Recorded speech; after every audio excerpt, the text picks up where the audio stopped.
Uma mobilidade sem motoristas, diferente, mas será que é futuro, presente? Para a Mercedes-Benz está começando agora. Então a gente vai falar sobre caminhão movido a rádio controle, condução semi-autônoma, um autônomo puro. Ao meu lado a Ashley, engenheira, enfim, comandou esse projeto de radiocomunicação. Eu queria que você explicasse para a gente o que é esse projeto, quais são as intervenções que precisou fazer no caminhão, quais são as tecnologias envolvidas, né, para essa comunicação ser segura, ser eficiente e atender a operação do cliente. Olá, boa tarde. Então eu vou explicar um pouquinho. Esse projeto trata-se de uma adaptação no veículo para permitir que a gente consiga controlar ele, seja ou por radiocontrole, ou por uma inteligência artificial, ou por um GPS de alta precisão. Para que isso fosse possível de ser feito, fizemos algumas alterações no sistema de direção. Então a gente tem hoje uns sistemas hidráulicos, a gente teve que fazer uma adaptação para permitir ter sinal elétrico à distância. E a gente fez algumas adaptações, e aí dependendo da plataforma no sistema de freio, para permitir também que a gente conseguisse isso. Além disso, a gente usou um módulo eletrônico para fazer o gerenciamento de todas essas funções e algumas adaptações no sistema da parte eletrônica e chicote elétrico. Tá bom. O que você pode especificar mais tecnicamente para a gente sobre esse projeto? Então, falando da parte hidráulica, a gente precisou adicionar um bloco hidráulico e um cilindro. Fizemos uma adaptação porque os tradicionais do veículo não são possíveis de fazer essa adaptação. Além disso, o módulo de gerenciamento é um módulo já conhecido no mercado automotivo. E do sistema pneumático a gente já usou válvulas mesmo que são Mercedes. Então trouxe uma maior robustez para o produto. Tá bem, com relação à tecnologia de condução, a gente experimentou um joystick ali na frente, um controle, mas você tem outras possibilidades também. Se de repente o camarada tiver dentro de um escritório alguma coisa, pode ser até um simulador com direção, Explica todas essas possibilidades para a gente. Isso. A gente vai trabalhar num sistema de consultoria que a gente vai avaliar qual que é a necessidade do cliente. Então, o nosso sistema hoje permite uma interface padrão, que a gente consegue conectar, por exemplo, um controle remoto com baixa ou alta distância, a gente consegue controlar um sistema de GPS de alta precisão, a gente consegue colocar uma inteligência que vai fazer e permitir que a gente consiga controlar o veículo 100% remoto, então são muitas opções aí que a gente permite. É necessário que o cliente faça algum tipo de investimento em infraestrutura de telecomunicações para permitir a conversa entre as ferramentas? Isso vai depender do caso a caso. A gente vai verificar a necessidade do cliente e qual que é a melhor solução para o cliente. Haneke, eu queria que você explicasse para a gente agora quais são as tecnologias envolvidas nesse projeto de automação do Atego na operação da IP. Certo, a gente da Lumi Robotics desenvolve a tecnologia que é responsável por dirigir o veículo, né? Então a gente embarca nesse veículo um conjunto de sensores, né, câmeras, lidares, entre outros, que permitem que o computador observe o ambiente ao redor do veículo e conduza o veículo com segurança, né? Observando o ambiente, entendendo esse ambiente e interagindo com ele. Então se a gente tiver um veículo à frente, ele identifica, né, um pedestre, então todos os elementos necessários, né, para a operação autônoma. E esse é um produto de nível 4 na escala SAE. O que significa isso? Significa que o veículo ele é capaz de operar sem nenhuma supervisão humana. Então, o computador ele consegue observar o ambiente e dirigir o veículo para realizar a operação de transporte, né, de forma totalmente autônoma, sem nenhuma necessidade de um ser humano presente dentro do veículo, nem fora. Explica para a gente melhor as tecnologias. Então você tem os líderes, quais são os sensores? Então, dá nome aos bois, explica como funciona, seja bem técnico. Digamos que é uma conversa de engenheiro para engenheiro. Abre esse projeto para a gente. Perfeito, né? Os sensores que são os mais importantes, né, que são os LiDARs, eles emitem, né, feixes de laser na vertical e eles ficam girando, né? Então isso dá um scan 3D de todo o ambiente ao redor do sensor. Isso é usado pelo sistema autônomo para identificar obstáculos, né, a via trafegável, entre outros aspectos, né. A câmera ela é responsável por identificar e classificar objetos, né. O dado do lidar ele é muito importante para estimar a posição das coisas. mas é muito difícil você identificar o que é aquela coisa, né, usando só esse dado. Então a gente usa a câmera para classificar esses objetos, né, e para que o sistema consiga tomar as melhores decisões. E como são os sistemas de redundância justamente para proporcionar mais segurança? Onde que eles estão aplicados? Então tem diversos níveis de redundância, né, e também checagens de falhas. Então, no caso da falha de um sensor desse ou de qualquer tipo, o sistema ele consegue identificar a falha e tomar a ação necessária para garantir a segurança. Então, se for um sensor crítico, o sistema consegue parar o veículo e solicitar a manutenção para a interface remota. Esse aqui é um caminhão que está numa operação dentro de um centro de distribuição, bastante controlada, mas vocês também têm outro projeto com a Axor na Suzano, dentro de um porto. Então, detalha mais esse projeto para a gente. Exatamente, é interessante, né, que a mesma tecnologia que opera em um ambiente opera em outro. Né? Então, nesse outro projeto nós temos o transporte, né, de produtos dentro do ambiente portuário para o despacho internacional, também realizado pelo mesmo sistema, né, que tem as mesmas características e as mesmas funcionalidades. E que porto que é? Em que consiste essa operação dentro do porto? Ele é só troca de containers? O que ele faz? Assim, qual que é a operação que ele está lá? A gente tem a operação dentro do porto de Portocel, em Aracruz, né, em que é feito o transporte de fardos de celulose, né, que é o produto produzido pela Suzano. Então, esses fardos eles são movimentados dentro do porto, né, e levados até o navio para despacho, para envio internacional. Tá, se a gente pensar em eficiência energética do caminhão, estamos falando aí de caminhões a diesel, mas qual que é o impacto no consumo, já que você tem uma operação que, teoricamente, ela é perfeita, né? Controlada eletronicamente. Então, qual que é o impacto em redução de consumo? Então, a estimativa é que o sistema ele consiga operar de forma otimizada e que ele consiga reduzir o consumo de combustíveis em 17%, né, proporcionalmente reduzindo as emissões de poluentes. Então, nós estamos num momento em que se fala muito de tecnologias de veículos elétricos, né, mas existem outras tecnologias que podem reduzir a emissão de poluentes, não necessariamente os elétricos. Tá, digamos que tem um frotista super interessado em testar uma operação dessa, controlada. Ele faz o que? Ele procura a Mercedes-Benz, ele procura a Lume. Eu posso pegar um kit e equipar um caminhão já da frota? Precisa ser um caminhão 0 km, Euro 6? Quais são as exigências para poder testar um veículo autônomo? Não tem muitas restrições, né? A Mercedes ela está trabalhando com um modelo comercial de consultoria, então ela vai fazer uma análise de viabilidade do local operacional do cliente, né? Identificando todas as dificuldades e os pontos característicos dessa operação, né? Para fazer a indicação da melhor tecnologia para aquele caso. Tá bom, uma dúvida que me ocorreu agora é que, obviamente, você comentou dos sensores deles, o LiDAR, as câmeras, ou seja, ele está captando tudo ali em tempo real do que está acontecendo na condição de trafegabilidade dele. Mas existe alguma condição que determina alguns serviços de telecomunicações, satélites, sinais e antenas? Não, na verdade o sistema ele foi todo projetado para conseguir operar sem nenhuma necessidade de conexão. Mas existem algumas situações extremas, né, como por exemplo, a gente nunca testou na neve, né, então o comportamento ele não está homologado para esse tipo de operação. Né, além de outros casos como a possibilidade de incêndios, né, então nesses casos a central de operação ela tem que paralisar toda a operação de todos os veículos. Tá bom, então em casos extremos, obviamente ele ainda não está homologado, precisa ser testado e tal. Mas fora isso, por exemplo, já é possível fazer testes em rodovias? Não, o Brasil ele não tem uma legislação que permita a operação em vias públicas. Então, os testes eles são confinados, né, as operações são confinadas em ambientes privados. De toda forma, a tecnologia estaria pronta para esses testes? Não tem nenhum impeditivo para rodar em vias públicas, né? Tendo uma legislação, essa é uma operação possível. Ele vai partir.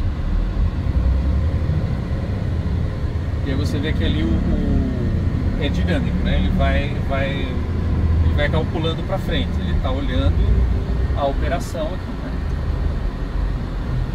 Nesse caso ele vai encontrar o carro ali na frente. Se você vai ver que ele vai traçar linhas vermelhas ali, que é onde ele não pode passar. Ele já identificou o outro lado também que tem uma limitação, então ele vai passar no meio entre o carro e os cones e depois ele vai retomar para a rota inicial. Tá. Então aqui ele já está voltando para a rota e vai entrar aqui na outra sequência, onde ele vai encontrar o boneco ali na frente. E aí, pode falar. Boneco simulando um pedestre. Boneco simulando um pedestre. Por acaso é o Juninho que a gente chama aí. Tá, e aí a gente vai ver o Juninho tá parado ali no cantinho. E você, beleza, esse cara pode atravessar. E se ele ficar indeciso, vou, não vou, põe 2 pés na via e volta? Então, ele vai ficar esperando. Ele agora parou e vai ficar esperando o boneco atravessar ou não. Ele identificou a faixa. Aqui tem uma faixa, a gente criou a faixa virtual porque ela não está pintada. Se ela tivesse pintada, ele identificaria do mesmo jeito. Como ele não avançou, o veículo avança. Se ele avançar, o veículo para. Ele vai perceber e vai parar. Hoje mesmo aconteceu. Aqui entre essas 2 barracas, a gente estava saindo, uma pessoa saiu correndo e ele parou. Porque ele percebeu o pedestre passando. Ele faz essa identificação. Pois é, nem sempre as pessoas têm essa noção de que não se deve atravessar na frente de um caminhão. Mas a tecnologia está aí para segurar. Agora ele está aqui ajustando, porque ele vai parar precisamente no ponto de final da rota, né? E aqui uma outra coisa legal. Aqui no final da rota, ele parou. Ok? Aí eu quero assumir o controle do caminhão. Eu viro a direção. Ele agora é meu, eu derrubei o sistema. E o caminhão é meu, eu dirijo ele normalmente, como se fosse um caminhão convencional. E você vira ele para qualquer lado ou você tem que virar para o lado esquerdo? Não, é só fazer um jogo. Movimentar, jogar a direção para ele perceber que existe um humano querendo controlar o veículo. E aonde que vale a pena o humano interferir? Além da vontade própria, vai, o cara que gosta de dirigir, mas aonde que vale a pena nesse caso aqui, o veículo ele é para operar de forma completamente autônoma. Então aqui não precisa ter humano. O humano ele vai assumir, no caso de uma avaliação do carro, mas que a gente tem que ter um sistema de segurança. Caso exista um humano dentro do carro, ele tem que ser soberano sobre o veículo. Então ele tem que ter a chance de ele assumir o controle. Mas não é necessário, normalmente não é necessário. Não tem essa necessidade, porque a operação dele é realmente para ser completamente autônomo. Qual que é a precisão real de um veículo desse numa rota? Ele garante o posicionamento dele por esse radar laser. Então é de centímetros.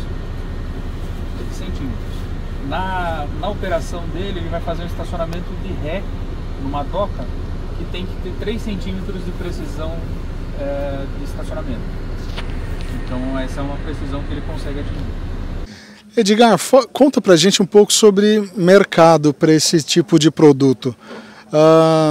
Quem são os clientes, aonde a Mercedes-Benz está fazendo os testes nesse momento? Oi, Gustavo. Bom, essas são as 3 opções que a gente hoje aqui está mostrando e oferecendo, né, de automação.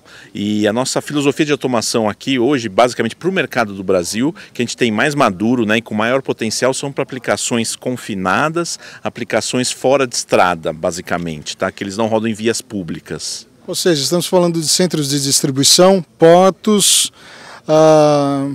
safras.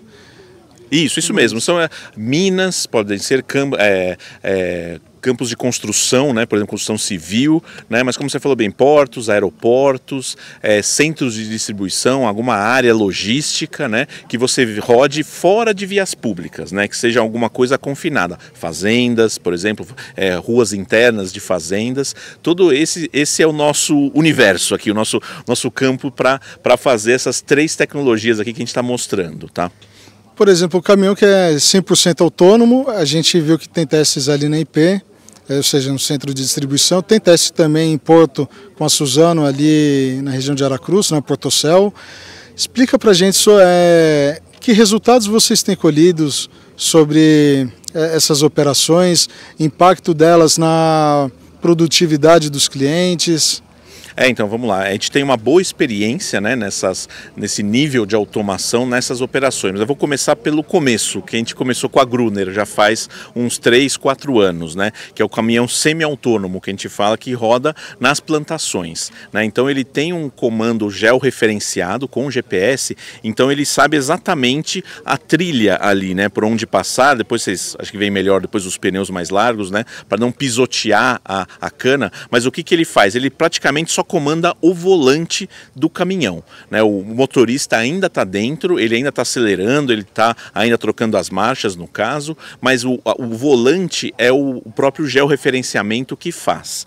O que a gente, desse desenvolvimento já de 3, 4 anos em parceria com a Gruner, a gente foi aperfeiçoando, e com a chegada das novas eletrônicas que nós temos nos nossos veículos, a gente agora consegue ter sistemas mais elaborados, mais precisos e dando mais opção para os nossos clientes, que essa experiência que a gente teve durante esse tempo com esses diversos outros parceiros, né, que a gente estava desenvolvendo, de, por exemplo, você poder fazer agora um controle remoto, né, seja físico, né, um controle remoto geralmente físico, ou numa sala de controle afastada, que você tem a visão do caminhão e você controla ele à distância. Tá, nesse caso, que estrutura que o cliente precisa ter nessa sala? Qual que é a combinação de monitores, de controle, ou é um simulador? Dá essa detalhada pra gente. Aí tem muitos parceiros que fazem essa parte de automação, mas se você, resumindo um pouco, seria um grande videogame, se você for pensar, né? As telas, dependendo aí, tem configuração, você faz só uma tela lateral, ou faz tudo numa tela envolvente, aí tem muitas opções aí no mercado. É como questão de custo e questão de familiaridade dos operadores, né? Mas basicamente é um grande videogame, se for pensar assim, onde você comanda o caminhão à distância. Claro, e você precisa de uma conexão, né, uma conectividade grande entre a base e aonde o caminhão vai estar operando, que às vezes nem sempre acontece, ou é fácil, ou tem um custo acessível. Aí você tem um controle remoto, que é uma outra opção, que você não depende de conexões externas, e o próprio controle e o caminhão consegue fazer essa comunicação. Mas claro, tem as suas limitações também, não dá para você fazer 100% das operações dessa forma. Nesse caso, precisa ser um motorista habilitado para dirigir, porque ele já conhece tem noção já das dimensões de um caminhão, do comportamento dele dinâmico, ou de repente eu posso contratar um gamer, um moleque que joga um Euro Truck Simulator, enfim, quem que pode operar de fato esse controle? É até por isso que a gente fala muito sobre operações fora de estrada, né? Porque isso aí você não passa, tanto é que esses caminhões nem são emplacados, né, na maioria das vezes dessa operação. Então, para esse tipo de operação, pode ser qualquer pessoa que tenha capacitado, claro, tem todo o treinamento, questão de segurança, mas pode ser qualquer um que faça esse treinamento, essa operação. Tá bom, e voltando ao início da pergunta sobre os caminhões autônomos, de fato, o que você já pode dimensionar para a gente de resultados desses testes? Então, como a gente falou, a gente teve o primeiro caso autônomo, que foi o da IP, né, que eu falei até o controle remoto. Aí o último nível é realmente o autônomo com inteligência artificial, né, que a gente fala que é o caminhão que ele não depende de um operador à distância, né. Claro, você tem a torre de controle para uma emergência, mas o caminhão ele toma decisões sozinho, autonomamente, por isso, e ele roda, que é o caso desse da IP, que ele foi todo mapeado e junto com a Lume, que é parceiro, fez essa questão dessa interpretação, essa inteligência artificial para o caminhão poder tomar aquelas decisões, né? E já temos 4 caminhões desses rodando dentro da IP, trazendo os resultados ali na operação, que é uma operação repetitiva, né, confinada também, fazendo as entregas e melhorando até agora bem a eficiência ali da operação. E temos conversas com outros parceiros para fazer esse atendimento, né, de outros tipos de aplicação confinada, né, como portos, aeroportos e na nossa própria fábrica também, que a gente quer implementar essa tecnologia para nós também.